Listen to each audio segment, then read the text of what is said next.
नमस्कार दोस्तों, क्या हाल चाल। मैं हूं अरविंद और स्वागत है आपका हर्सिल से। दोस्तों, हर्सिल का नाम आपने सुना ही होगा कि एक खूबसूरत सा पर्यटन स्थल है।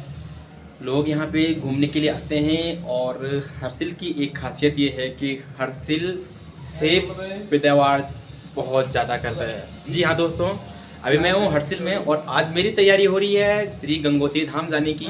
तो वही कल से परसों से बहुत सारे लोग, सब लोग मेरे साथ हैं, तो हम सब साथ मिल के जाएंगे श्री गंगोत्री धाम और हर्सिल, जो कि एक खूबसूरत सा पर्यटन स्थल है।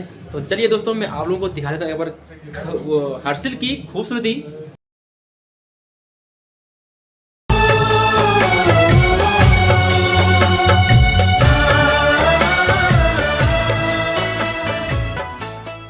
अगर हर्सिल में आए हैं और जो कि अपने आप में एक प्रसिद्ध है सेब की यहाँ पे बहुत ज़्यादा पैदावार होती है। तो सेब है हर्सिल के और अभी हम सेब का आनंद ले रहे हैं। वाह, अब क्या है ये? अच्छा, टेस्टी है, बहुत बढ़िया।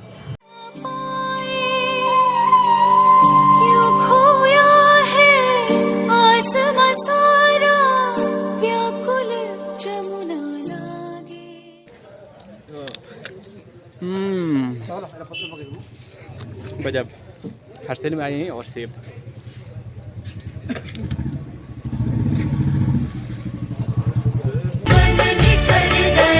जब तेरे नाम की हवा चली, जब तेरे नाम। दोस्तों, ये हर्सिल वही जगह है जहाँ पे राम तेरी गंगा मैली फिल्म की शूटिंग हुई थी। तो हर्सिल का नाम दोस्तों हर्सिला था। तो हर्सिला भी इसलिए पड़ा क्योंकि यहाँ पे दो नदियाँ हैं, एक जलांधरी देवी और दूसरा भागीरथी नदी। तो दो नदियाँ का जो वेग था वो बहुत खतरनाक था। तो दोनों एक दूसरे से अपने प्रभाव से कहते हैं कि मैं श्रेष्ठ हूँ, दूसरी कहती थी कि मैं श्रेष्ठ हूँ। तो दोनों का जो क्रोध को शांत करने के लिए यहाँ पे विष्णु हरि ने एक शिला का रूप धारण किया। तो उस शिला का रूप धारण करने के बाद उनका जो क्रोध था वो शांत हो गया था, इसीलिए यहाँ पे हरि और शिला। तो इसके नाम पहले यहाँ का नाम हरिशिला था। तो उसके बाद यहाँ पे हर्सिल पड़ गया। तो हर्सिल भी एक अंग्रेज आया था यहाँ पे, तो उसने इसका नाम हर्सिल रख दिया था। तो उसी अंग्रेज ने यहाँ पे शादी कर ली थी एक पहाड़ी लड़की, यानी गुलाबी लड़की से, गुलाबी नाम की लड़की से यहाँ पे उसने शादी कर ली और फिर उसने अपना घर यहीं बसा लिया। तो यहाँ पे बहुत सारी कहानियाँ हैं हर्सिल के बारे में। नीरज से समय पर काम लिया,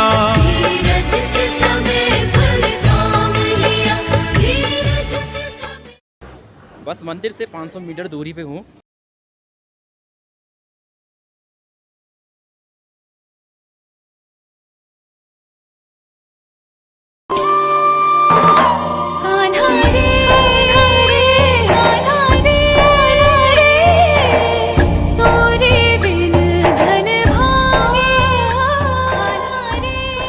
पहुँच गया हूँ गंगोत्री धाम में और ये रहा मंदिर।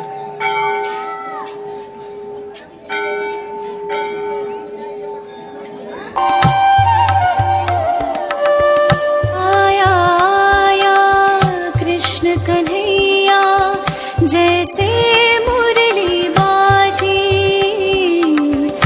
तो दोस्तों, अब लगते हैं लाइन में। यहाँ काफ़ी लंबी लाइन लगी है यार, बहुत ज़्यादा लंबी लाइन। तो यहाँ सब लोग लाइन में लगे हुए हैं, मैं भी लाइन में लग रहा हूँ और ये लग रही लाइन है। तो चलते हैं लाइन में। सो दोस्तों, यहाँ पे बैंक की भी सुविधा है, ATM है यहाँ पे। सामने पंजाब नेशनल बैंक है।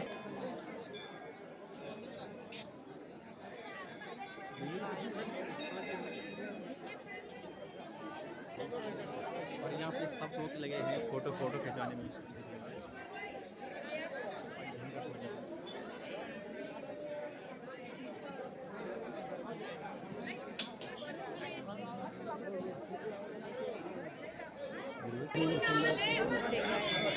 और मेरे साथ है, हम सब साथ में गंगोत्री धाम में आए हैं और सब आशीर्वाद लेंगे गंगोत्री धाम से।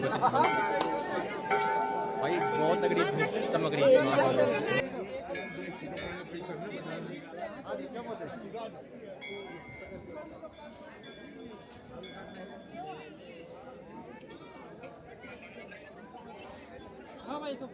तो दोस्तों ये है मंदिर गंगोत्री धाम का, और अभी ये लाइन लगी है यहाँ से लेके, और काफ़ी लंबी लाइन लगी है, ज़्यादा लंबी तो नहीं है। यहाँ पे हूँ और यहाँ पे पुजारी जी हैं, तो उनसे थोड़ा बातचीत करते हैं गंगोत्री धाम के बारे में, और अधिक कुछ जानने के लिए तो उनसे बातचीत करते हैं। ये मेरे साथ हैं, तो चलिए उनसे बात करते हैं। पहले गंगोत्री गंगा यहाँ पे उतरी है, इसलिए यहाँ का नाम गंगोत्री है। हाँ जी। राजा भगीरथ ने यहाँ पे आकर के माँ गंगा जी को लाने के लिए 5000 पंचवर्ष सहस्त्राणी पंचावर्ष शतानि च, यहाँ पे जो है 5500 वर्ष तक जो है राजा भगीरथ ने कठिन तपस्या करके फिर गंगा मैया ने यहाँ पे उनको दर्शन दिया और उनको मार्ग बताया कि मैं पृथ्वी पे अवतरित हो सकती हूँ, लेकिन आपको जो है पहले ब्रह्मा को प्रसन्न करना है, शंकर भगवान को प्रसन्न करना है। तो फिर जो है यहीं पे उसको ज्ञान की प्राप्ति हुई थी। 4 धाम है उत्तराखंड के, चारों धाम का अलग अलग महात्म्य है। 4 गुहाएं हैं जीवन की। प्रथम गुहा है भक्ति का मार्ग, और दूसरी गुहा है ज्ञान का मार्ग, और तीसरा गुहा है वैराग्य का मार्ग, और चौथा गुहा है मोक्ष का मार्ग। भक्ति का मार्ग यमुना मैया है, जो 108 पटरानियों में से एक पटरानी है श्री कृष्ण भगवान की, और ज्ञान का मार्ग माँ भगवत गंगा है, और वैराग्य का मार्ग जो है केदारनाथ जी है, और बद्री जी जो है मोक्ष के मार्ग है। तो यहाँ पे राजा भगीरथ को ज्ञान की प्राप्ति हुई थी, और इसी स्थान पे उनको, इसीलिए गंगा जो है ज्ञान का प्रतीक है, और उसको भगवान शंकर ने माथे में धारण कर रखा है। ज्ञान माथे से ही कहाँ रहता है, ज्ञान तो माथे के ऊपर रहता है।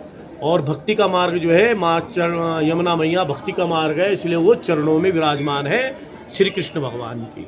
और केदारनाथ वैराग्य हैं, उनको जो है कुछ भी दानी ओगरदानी है, वो वैरागी है। भक्ति करने से ज्ञान की प्राप्ति होती है, और ज्ञान से वैराग्य होता है, वैराग्य से मोक्ष की प्राप्ति होती है। इसी प्रकार जो है ये उत्तराखंड के 4 धाम हैं, और चारों धाम का अलग अलग महात्म्य है। ये आनंद भैरव है जहाँ पे मैं बैठा हुआ हूँ। यहाँ पे ये कहीं 100 वर्ष से जो है ये धुनी अखंड है।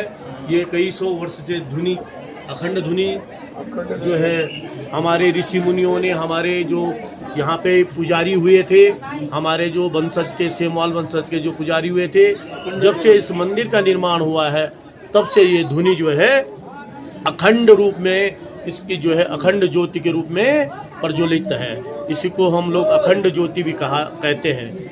यहाँ पे शीतकाल में भी हमारे जो हैं कर्मचारी और मंदिर के कुछ कर्मचारी और पुजारी रहते हैं, जो इस ज्योति को अखंड रखते हैं, और यहीं पे जो है 12 महीना धूना जलता रहता है।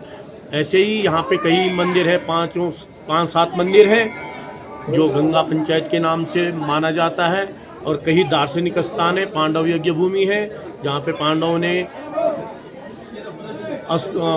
ने जो है जब उन पे गोत हत्या लग गई थी तो हिमालय में आए थे, और उन्होंने उस स्थान पे तप किया था जब शंकर भगवान यहाँ से भाग गए थे। पंच केदार जब बना, पहला जो केदार है वो यहाँ से 22 किलोमीटर पीछे धराली के नाम से जाना जाता है।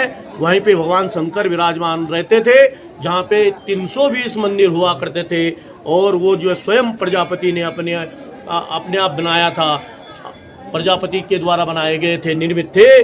उसमें अभी भी एक मंदिर है, आप जाकर के दर्शन कर सकते हैं। उसी के आधार पे केदारनाथ का मंदिर बना हुआ है। पांडवों ने भी उसी के आधार पे, जैसा हमारा कल्प केदार का मंदिर है, उसी के आधार पे केदारनाथ जी का मंदिर बनाया हुआ है। वो डूब गया है अब। केदारनाथ जो कल्प केदार है वो डूब गया जब शंकर भगवान जो है गोत हत्या के कारण भाग गए थे, और यहाँ से उन्होंने शरण ले ली थी 5 केदार में, बूढ़ा केदार और तुंगनाथ आदि स्थानों में जाकर के लास्ट में जो है केदारनाथ की पहाड़ी पे जाकर के भैंसे के रूप धारण करके भगवान शंकर जो है पांडवों के डर से जो है भैंसा का रूप धारण कर लिया था, और वहाँ पे वो जो है विचर रहे थे। और फिर जो है भगवान कृष्ण ने उनको जो है आकाशवाणी के द्वारा बताया कि हे पांडवों, भगवान शंकर जो है यहाँ से कल केदारनाथ की पहाड़ी पे चले गए हैं, यदि उनको पहचानना है तो केदारनाथ पे पहुँचो और उनको पकड़ो। तो वहाँ पे जाकर के भीम ने भीम को एक बात सूझी, उसने जो है एक पर्वत पे एक पाँव रखा, एक पर्वत पे एक पाँव रखा, और जितनी भैंसें थी उनको कहा, अपने भाइयों को कहा, सब भैंसें मेरे पाँव के नीचे निकालते रहो।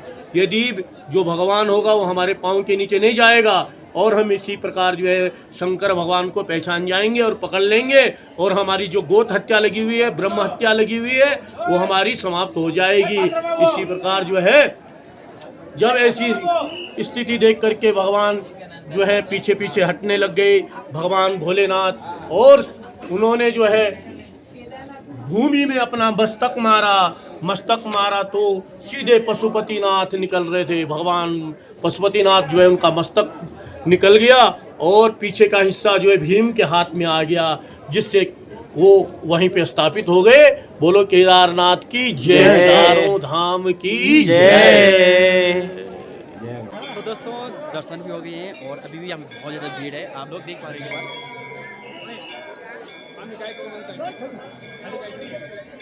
तो दोस्तों अब यहाँ से निकलते हैं बाहर, क्योंकि अभी हमें बहुत दूर जाना है यहाँ से।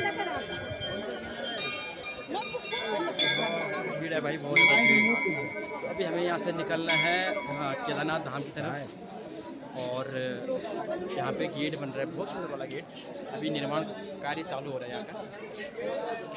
बिन कैसे नाचूं, कान्हा के बिन कैसे नाचूं, मन ये सह ना पाए।